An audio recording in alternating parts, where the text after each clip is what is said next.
Good afternoon, and thanks to everybody for being with us today as we launch the Imagining the Digital Future Center at Elon University. Like an exciting day. This center is a new iteration of our long-standing Imagining the Internet Center, which has involved hundreds of Elon faculty, students, alumni, and staff in public good research projects since 2000. Their hard work has brought to light ideas and issues tied to the evolution of digital life. So let's put the past 2 decades of digital communications innovation into context. 20 years ago, in 2004, there were 745 million internet users globally. Facebook got its earliest start in a Harvard dorm room back then, and then soon inspired social media's dominance of culture, good and bad. Its parent company, Meta, is now valued at $1.2 trillion. Now, 17 years ago, in 2007, the first iPhone was released, and the transition to mobile computing took hold. There were 1.2 billion people online globally back then. Today, many more billions are accessing the internet now by simply tapping into their smartphone. These sophisticated pocket-sized computers are in use every day all around the world. We consult our digital connections for knowledge, work, socializing, news, entertainment, navigation, personal health, I know the number of steps I walk every day, and more. Our lives have been changed in ways that very few saw coming in those earlier times. Today, 5.4 billion of the more than 8 billion people on the planet use digital tools. These technologies have quite literally changed our world. Most people say their lives have been enhanced. Most also worry about the serious downsides of digital life's influence on societies, human rights, human well-being, and human institutions. The rate of digital change today has raised significantly more challenges and opportunities than humanity has ever had to face. Elon University's Imagining the Internet initiative was launched in 2000 to document people's hopes and fears for the future of digital life. The goal has always been to inform the public at this time of accelerating change. Elon researchers, led by Professor Jana Anderson in partnership with Elon parent Lee Rainie, head of Internet and Technology Research at the Pew Research Center, have released dozens of studies of experts' insights about the future over the last 2 decades. In listening closely to experts, they spotted emerging trends and told us what was coming. A mind-blowing knowledge explosion resulting in positive breakthroughs all across different sectors, especially in science and health. They told us about the diminishment of privacy as the selling of people's personal details and traits became the foundational business model of the web.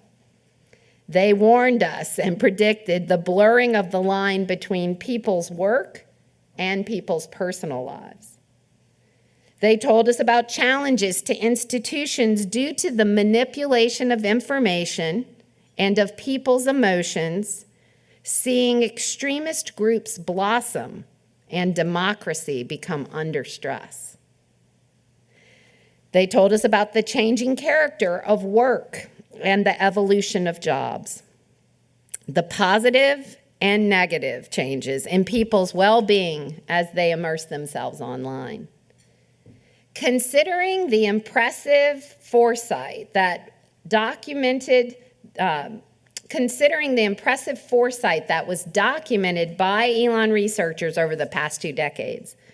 I'm especially eager to learn what this research turns up next. Consider this. Just 14 months ago, at the end of 2022, the public release of ChatGPT kicked off the generative AI revolution. OpenAI, a company most of us hadn't even heard of. I think Dr. Haya Ajjan showed it to me. She said, Connie, you've got to see this. It was the day after it launched, and then when I balked and said, yeah, that's not. She said, no, Connie, this is going to be important. But I also famously told Janet Anderson that Facebook wasn't going to last. Eventually it will fold, and I'll call her. But most of us had not even, how many people have ChatGPT? Yeah, so I have it on my phone too. That company is now valued at $29 billion in just 14 months. Quite remarkable. Artificial intelligence is spurring a global debate about where our digital tools and systems are taking us. Today, we are seeing the first wave of AI digital assistants that are built to help us take better shortcuts to thinking and reasoning and understanding. AIs that will do research, writing, and creation for us, influence what we read, watch, do, most importantly, what we buy, offer all sorts of guidance and advice, and even serve as our personal representatives. Consider the change that connected people have been experiencing the past 20 years, and then imagine what AI might do over the next 15. That is exactly the subject of Imagining the Digital Future's first research report, which continues the legacy of Imagining the Internet's 48 previous reports. This new report looks at the potential impact of artificial intelligence on people's personal lives and on societal systems by 2040. And we are truly fortunate that Lee Rainie has chosen to join us at Elon University to lead the new center after his distinguished 24-year career at Pew. Welcome, Lee.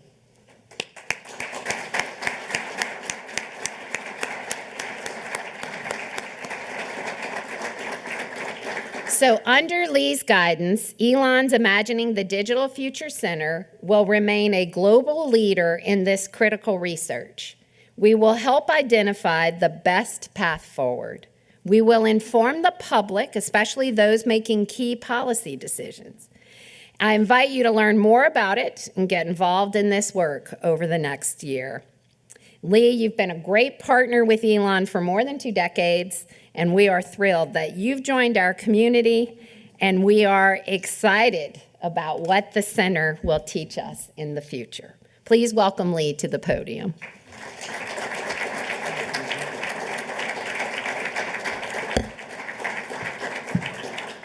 I am so excited to be here. I've been working in the shadows for months, and now I've had my birthday, and it's the Big Bang moment for the project.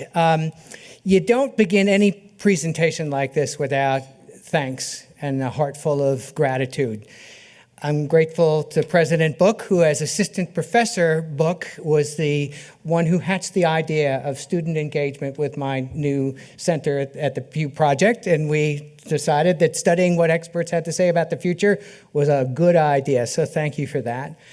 And everything that you're going to see about what we released today, some of which we'll be talking about now, is really the fruit of the labor of 2 other people, Jana and Dan Anderson. Jana, my longtime research partner, Dan, because he's the jack of all trades and does everything, and the website we built was his, and it's a prodigy of effort, of intelligence, of display and thoughtfulness about information, and I could not be more grateful. And I'm also grateful to the staff for putting together, Michelle and her team, for this amazing event right here. So we're talking about the impact of AI, and I wanted you to see what you yourselves had been doing when you were filling out this poll, because I'm going to, later in the presentation, compare you to the general public of adults in the United States, and we'll see how Elon students, faculty, and staff compare with other things. So can you switch over to that other format, and we'll see where you stand on all of this. So 50 surveys were completed. You're more positive than negative, or sort of trending positive when the question is, how will it affect people's daily lives? You'll see that that's pretty interestingly different from the way the public feels. You're pretty interestingly positive about how it will, well, you're not. You're negative about the way it will affect privacy compared with things that are existing now. You think it's possible for people to design artificial intelligence computer programs that can consistently make decisions in people's best interest. One of the huge challenges of this work is whether we're going to outsource to machines the things that will make decisions for us, whether it will work out or not. So you're trending towards positive, and many of you are not sure about that. The impact on human rights is sort of up for grabs. It's a little bit of a split verdict you have in there. The impact on employment, the next screen, is basically a split verdict. It's going to be equally positive or negative. Same percentage say that it's negative compared with positive. Then when we look at work tasks and activities, you all are thinking that that's pretty good. The day-to-day work task, which stands in such interesting contrast to the public views and probably your views about job opportunities themselves. So in your day-to-day work, this stuff might work out really well for you, but in the long term, as it replaces skills or performs skills that humans used to get paid for, that's one of the huge tensions of this era. Then next slide, we're going to go to mental health. And again, very much a split verdict, and that's pretty close to where the public was. Go to the next slide. Relationships with others. You're more negative than positive. There's a way in which lots of people think that this is going to get in the way of the standard ways that humans interact with each other. Indeed, as the very definition of what it is to be human is sort of up for grabs in this era, and I think that's reflected in a bunch of your answers. Next slide. Wealth inequalities is something that's a major factor that you all are more convinced that it's going to be negative than positive. And I think that's in line, for instance, with a lot of what the experts told us, but the general public was not quite as convinced of that. The next slide will be civility. Again, sort of the judgments that people are making in here, somewhat like the judgments you're making, are what is this actually going to do to the way that community and social interactions play out with each other when we've got maybe agents dealing with other people instead of us physically dealing with other people and things like that. So you're sort of skeptical about that. The access to information and knowledge from trusted sources, more positive than negative. So it's interesting that in the midst of a political season where the whole idea of misinformation, disinformation is up for grabs, you're hoping that these tools are going to solve these problems, and your judgment is that they probably will. Okay, next slide. Quality of medical care people receive is going to be, you're convinced, as is the public and as is the expert world, that the results will be more positive than negative. I think there are lots of ways that this plays into diagnostics as well as treatments and new drugs and things like that. The next slide is politics and elections. You're just where everybody else is on this. And I think this reflects just the large sense that people have that politics and elections in this country are so divided that the partisan polarization is a dominant force in the culture. This is only going to add to the way that moves through the culture. Colleges and universities, more positive than negative. Okay. That's the public isn't as convinced of that as you are. And so there's good that you all who are sort of living in the midst of this are thinking that this is going to work out okay. And that's the end of the presentation. So we'll go back to the slide presentation where now I'm going to show you where you stand on these same questions. So when the question is results in people's lives, it's very much more split verdict than you guys were showing, because it's basically it's four slices of the pie that are roughly equal in shape. The next question is about, is it possible for these machines to make decisions that are in humans' best interests, particularly in complex situations? Again, split verdict, and the highest number of the general public think that they're not sure how this is all going to play out, because they're not sure of the capability of these tools. They've heard some good things, they've heard some not so good things, and that's weighing on a lot of their answers. And then here's some of the particular things that we asked about that were on your survey as well. When it comes to people's privacy, they're where you are. It's much more likely to turn out bad than turn out good as we disclose more things to these tools, and as these tools are built into, like our goggles and our lines of sight in parts of the world, it's just easier to figure out who we are and what we like and how we can be moved in a certain direction. Human rights, again, sort of a more negative than positive verdict about where that's going to end up. When it comes to opportunities for employment, the public is very nervous about the impact on jobs, even as they said exactly as you said, that the day-to-day enactment of these things and their integration into our lives is going to do pretty well by us. It's much more of a split verdict, and people can see the ways that this will help. Mental health is, mental and physical health, again, more likely to think that it's going to be a negative result than a positive result. You all were in a very different space from that, so that'll be an interesting debate coming through the rest of the culture. People's relationships with others, they think, like you do, that it's going to be more negative than positive. On wealth inequalities, they're much more likely to think that it's negative than positive, and that's kind of where you all came out. Civility is something that they're really worried about, and that wasn't quite reflected as much in your data, but it's clearly something that people are going to be watching and that a lot of your research might be affecting.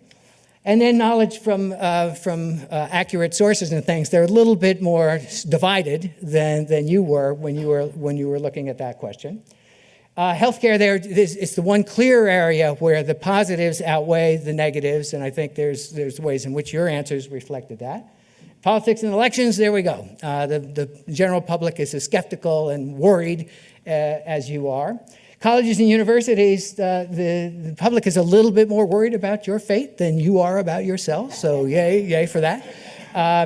And so those were the sort of core things that we were finding in the public opinion survey. So one of the fun things to do when you do survey work is to help people figure out where they stand in the data. And you guys are interestingly unique or different from the general population, but there are other ways in which you are quite in line with things. So that's one part of the report that we issued today. But the other thing was that we did the thing that Jana and I have done for 24 years, which is ask experts about the future. And we asked them, how's this going to turn out by the year 2040? And they gave us 5 big themes that I wanted to run through really quickly here. The most metaphysical thing that they said was that the whole idea of being a human being is going to have to be reimagined. The boundary between human and machine, the very essence of what human intelligence is, the essence of what human creativity is, the essence of community, the essence of, maybe our avatars are going to interact, and so is that really me interacting with you, or how are we going to be figuring that? So the whole idea of what are humans good for is up for grabs in this area, and these experts were really interested in that. They also talked about humongous change in institutions and big systems in society. New norms, new kinds of institutions, particularly governmental institutions, because the corporate institutions seem to be doing okay in this era. But the idea that sort of big public agencies are going to have to change, it was on the table, in part because humans themselves are going to be changing. They talked about enfeeblement. There are ways in which as these tools become integrated in our lives, particularly these experts were thinking, they'll do more for us than stuff that we used to do for ourselves. And what's that going to mean, particularly if the tools that we're given are run by big corporations that want to sell us stuff and want to understand, what moves us, what nudges us, what drives us, what can predict our behavior and things like that. And so there's a sense that these tools are going to get way good at figuring out our needs and serving them without us actually having the agency ourselves to do that. Then there was a really interesting branch of argument here, is that you're too technologically determinist in your ideas. You're giving too much power to technology. We can control it. I mean, particularly at this pivotal moment, there's a sense that we can make the choices right now about who controls it, how it's enacted, what are the guardrails, what are the other kinds of regulations to do on this. So the sense that the technology isn't the thing to worry about, it's the humans who run the technology and make the decisions that are the ones to worry about. And the final thing is that, of course, all of these experts, even the ones who are the most downcast, can cite many ways that they think that things are going to work out well. They would talk a lot about the medical space. They talk a lot about maybe in solving big systems problems like environment, disease detection, and things like that. There are ways in which these tools will serve humanity incredibly well, make our lives safer, actually make them more interesting, get rid of some of the most boring stuff in our lives that we would just as soon get rid of. So there are lots of ways that these experts can, even as they worry about things, can say how it's going to play out for good. Now it's up to you to start talking about these things. We want to have table discussions for the next 20 minutes, led by someone at your table, and there are pieces of paper at your table. We hope someone will take notes at your table and give them back to me either at the end of the day or send them to me. I'll give you my email address in a minute. But we want you to really concentrate on two things to talk about. What are the most exciting and unexpected benefits you think these tools are going to give us in the next decade or 15 years? And what are the most harmful and unexpected problems they're going to give us? And if you feel like it, you can also give us plenty of advice about the research questions that you hope that we will tackle in the future. So you got about 20 minutes to discuss that. Afterwards, we're going to invite each table to give a really short presentation about what you've talked about, and ideally it'll surface a whole bunch of interesting and creative ideas. So ready, set, go. Thank you. Okay, it's time to start the sharing part of the program, the collective sharing part of the program. I'd like to organize it around the improv sentiment of yes and. So when it comes time for your table presentation, if the idea has already been presented, can you present another idea beyond the one that's already sort of on the table? So is there any table that would like to be brave and go first and talk maybe a minute or two about the highlights of their discussion? I'm going to have to call on. Okay, students, please use the microphones.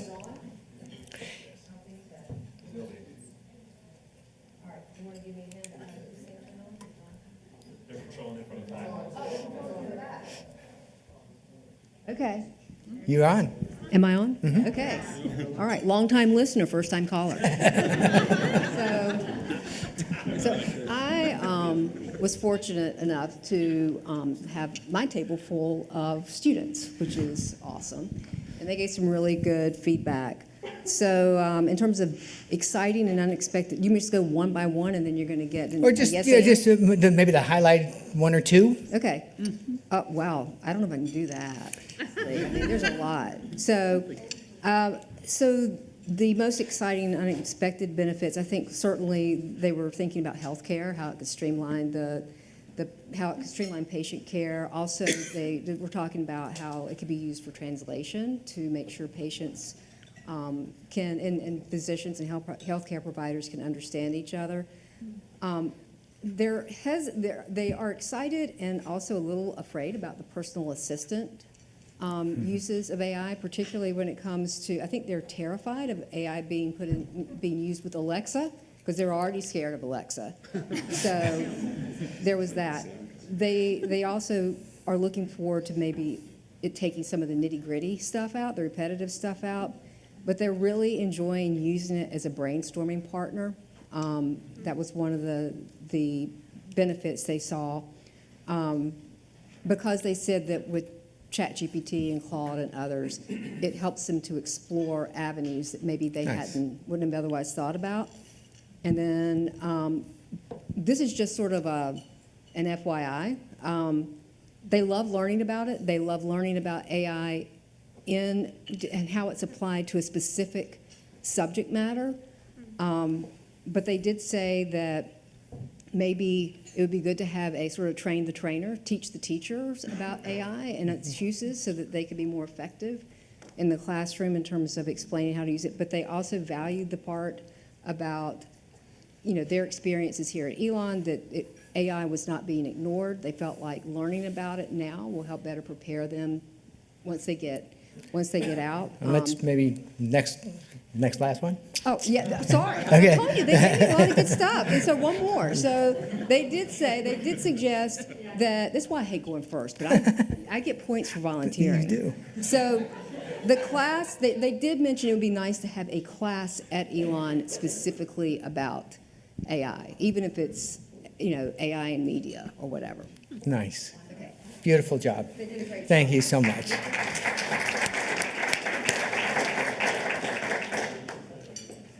Anybody next? Okay. Hello. Hello. So we talked a little bit about AI from an evolutionary standpoint because, in life, it's just like evolution, like things change. I remember the times where I used to have to watch a VHS and rewatch it backwards because the last person at Blockbuster didn't, do what they had to do. But in terms of AI, it will allow us more information to be easily accessible. So in terms of college students, middle school students, elementary students, they'll have access to a vast variety of multiple different facets of information from ages ago. But the harmful aspect that we discussed of this is the importance that this can be a disparity based on socioeconomic factors. And that's one thing that we feel like should be addressed because of certain areas not having the same resources as others, this can lead to a bigger gap in a lot of different areas following AI innovations. Thank you so much.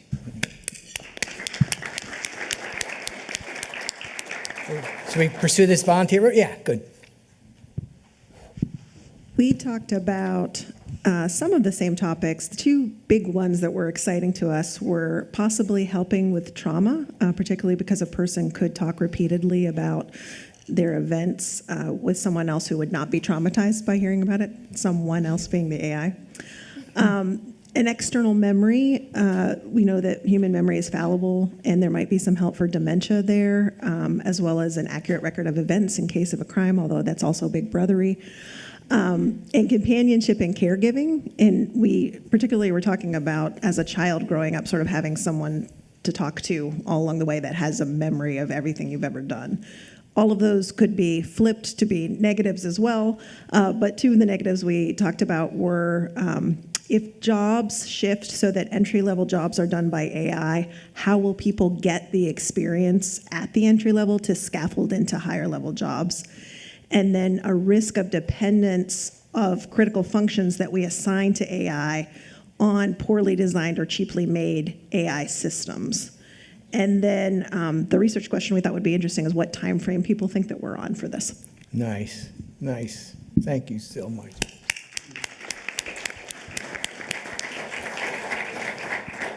Go for it. So first off, I want to say 80% of our group is in the AI club here, so if any students or faculty are interested, come over and talk to us, and we'll get you in.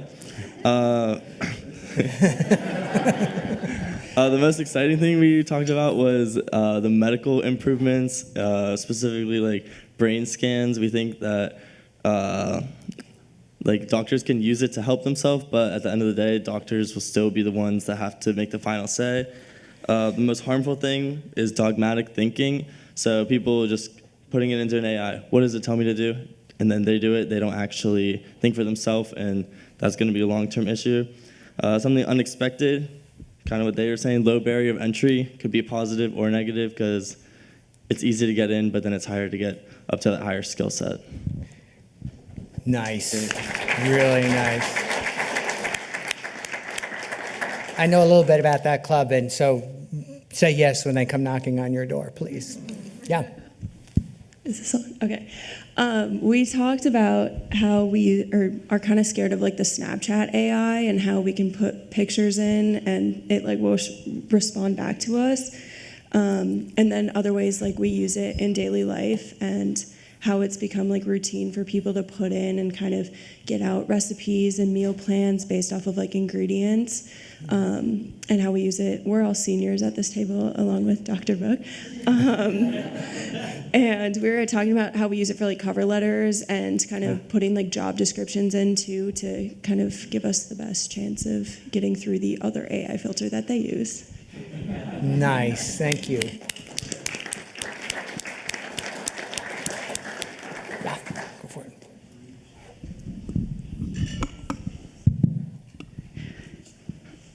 So we talked about a lot of the things that others have mentioned, using it for brainstorming currently, things along those lines. I think one of the most exciting and unexpected benefits that we talked about was how AI would be able to integrate with other technologies. We talked about when technologies start to talk to each other is when they can really begin to solve more complex problems. And that might actually free us up as humans to explore more of the creative functions.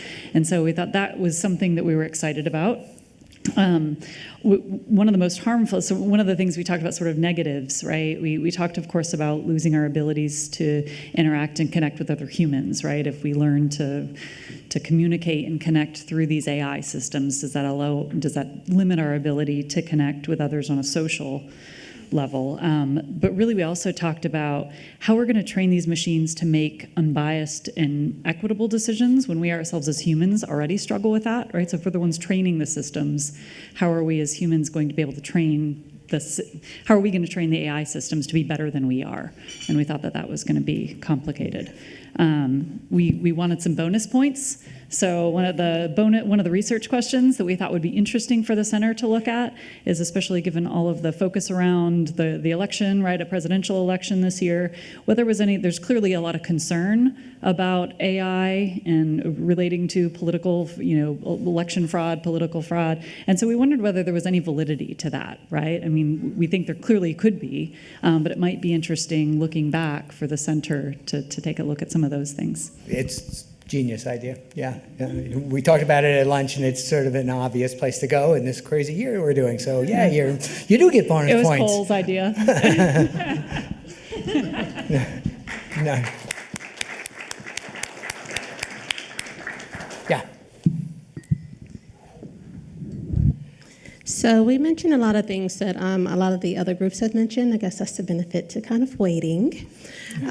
One of the things that we're most excited about is its uses for being like a virtual assistant, whether it's in our personal lives or in the workplace. So thinking about planning family vacations and being able to gather information from family members and being able to maybe identify good vacation places and even go as far as pay for those vacations for you without you having to lift a finger, which is exciting but kind of scary if you're giving out your personal information to a virtual assistant. Most harmful, we thought about the impact that it's making on K through 12 as well as K through 5, and some of those developmental skills that could kind of be lost during the process. And so that brought us to our research question, which focused around should there be an age limit when you're talking about introducing this technology into the classroom? What parameters should be around it? Great. And Americans will have views. Nice. Thanks, you're doing my work for me. I love that. Yeah. So when you have everybody go before you, you pretty much just repeat what everyone else has said, and you've really come up with a lot of great things. Michelle, this is the complete opposite of the beginning, right? So, right, thanks, Michelle. Okay. But back to healthcare, I thought a couple things were noteworthy. We talked about cures for diseases by synthesizing shared knowledge and research and pointing to new directions for research, and then faster diagnosis and treatments for conditions because of shared knowledge. A couple things that we thought were potentially harmful or unexpected. Too much dependence on AI could, to make decisions, removing human judgment from processes. It could actually waste time by providing inaccurate information that can't be corrected. And more systems and technology can strain the environment and use up natural resources. We think that's a really important one to think about. Nice. Yeah. Really true, too. There were tables published last week about water consumption by the major tech companies. It looks like a hockey stick shaped slope of the curve. It's just every time you do a search query on a language model, it's like pouring a glass of water on the ground. Wow. Thank you, anyway. Yeah. So similarly, pretty much everything has been talked about, but instead of having AI be something that takes away our ability to think critically, this kind of maybe ties into a research question we thought about. How do we use it as a tool to re-engage critical thinking and to re-engage the liberal arts and interdisciplinary work? And then, as we talked about the harmful component, maybe a spin on something that has already been said, but how do you get AI to understand your values, especially as a values-based institution? How do we use it to understand that and to move us in a positive direction? Wonderful. Wonderful. Thank you. Is everybody gone? Okay.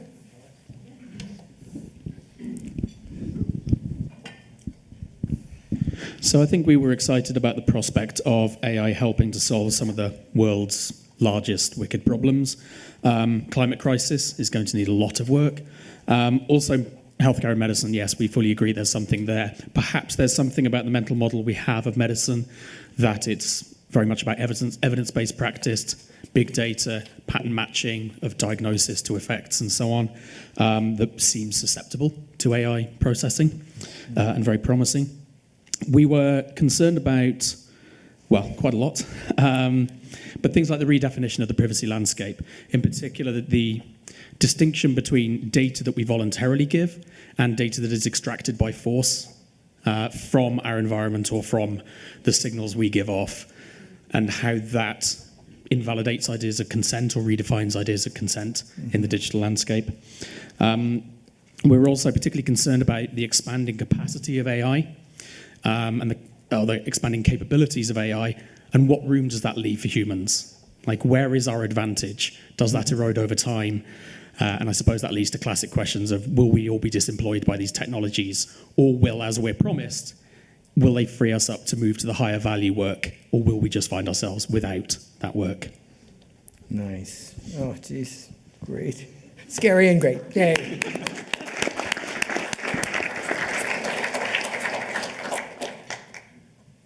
Oh, yeah. Last. So on the harmful or unexpected side, I think it's been covered. We may not be able to go back if going back becomes necessary, right? Is maybe one way to say it. A few of the things that were positive that I don't think have been mentioned so far are saving people time, especially for rote tasks. So we focused on writing a little bit at this table, and certain types of writing could be automated more easily, freeing up time for more creative types of writing. We talked about potential military applications and allowing better protection in a variety of contexts, although the negative side is that it could also introduce more threats. We talked more broadly about maybe providing better versions of what we think we are capable of, and so it helps grow our capabilities rather than reduce our capabilities. And again, more broadly speaking, aiding our evaluation of data, news, information, and so on. Nice.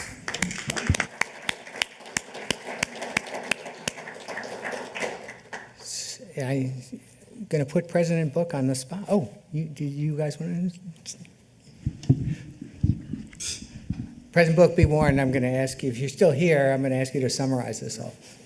Oh, there she is. Okay. Okay. So one of the most exciting and unexpected benefits that we thought of were it could help economic stability, like in the future. And then one of the most harmful and unexpected problems was efficiency could be remarkable, but yet scary. So like we thought, for example, like you can go to like a grocery store, and some grocery stores, like you don't even have to scan the item. You can just bring the card up to it, and it knows exactly what you got. So that could be scary because it's pushing all these people out of their jobs. So, Yeah. Thank you. Okay, well, this is your field. This is your baby. So what do you make of all of this, maybe as your final words? And then please stick around afterwards for reception and talk to me and anybody else. And I'd love your worksheets, just to make sure I've gotten all in good. Lots of good ideas. It's always great to, until I have to say I was really impressed with the students at the table about they already get it. They're way, generationally, they've grown up with a search engine. So, hearing them say at our table about using it as a complex search engine that allowed the intersection of multivariate cross-tabbing on decision-making versus a generative AI tool, that's really how they're using it now is, more data to create more complex decision-making. And then Abby at our table said she wanted it to tell her, hey, Abby, here's a few things you might think about doing today based on her patterns. And then also in 5 years to say, hey, Abby, I found somebody I really want you to meet. Because it probably would know a pretty good match, right, with our lifestyles and all. So who knows what's ahead? I used to say that nobody would ever, literally I said this, that nobody would ever marry anybody they met online. And nothing ever important. So anyway, you can see. And I study technology. So it's really, really good to hear the different generational perspectives in this room today. It's exciting, but it's also a bit daunting to think about the capacity. And of course, we just spent an hour thinking about it. People are thinking about it 24/7. They're also thinking about ways to economize it 24/7, which some of the observations about consent, security, privacy are really are really telling about the concerns that we do have. And then the redefining of humanity and how we're so this obviously is an important space for us to think critically about the future, think about these questions in our digital future to help us build tools to understand it, to anticipate it, to most importantly in our mission to teach students about it. It is an age of fakery, right? And people have gotten good at seeing this is I know half the time I think that's fake. I tell people all the time that's fake. That's not real. Sometimes it's real, but it's really hard to discern it. So anyway, just it is a whole new human skill set. And then what will we do with that time advantage when we have more time? So there is no shortage of research topics, and it's going to affect every person, every life, every discipline, all of our futures. So I'm thrilled for us to have the capacity to have Lee's leadership to help us coalesce around thinking about it and imagining our digital future, and for Elon to take the lead in this work. So we'll wrap up with refreshments. Feel free to stay and mingle and network. And of course, Lee wants to meet all of you so that you can partner with him and the center. Thanks for being here today.